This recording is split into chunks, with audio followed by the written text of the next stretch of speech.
Yesterday, I had an unexpected surgery, and when I say unexpected, I mean that a week ago I had a CT scan in preparation for my DIEP flap reconstruction in October, and after reviewing it, my plastic surgeon decided he wanted to do an additional procedure first. So here we are back at Mayo at the hospital with check-in time at 1:15, and we went to the admission desk, got a pager, and sat down and waited and waited and waited some more.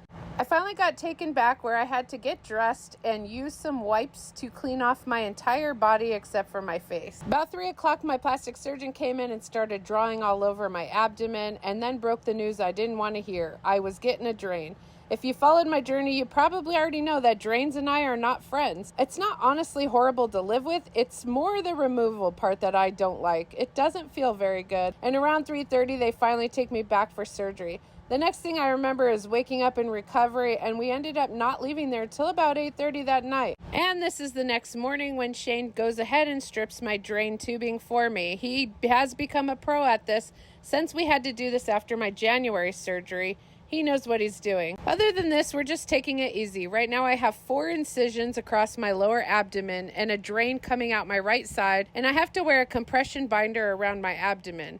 The goal of this surgery was to increase blood flow to the tissue and blood vessels that he plans to use when he moves the tissue from my abdomen up to my chest during my reconstruction in October. This is probably the hardest part to deal with all this, is that we live in an RV full time and there's a lot of steps, so I have to be really careful going up and down the steps. And thankfully this surgery is just cutting through my skin basically. The next surgery is going to be rough because they're actually going to be repairing and cutting through muscle.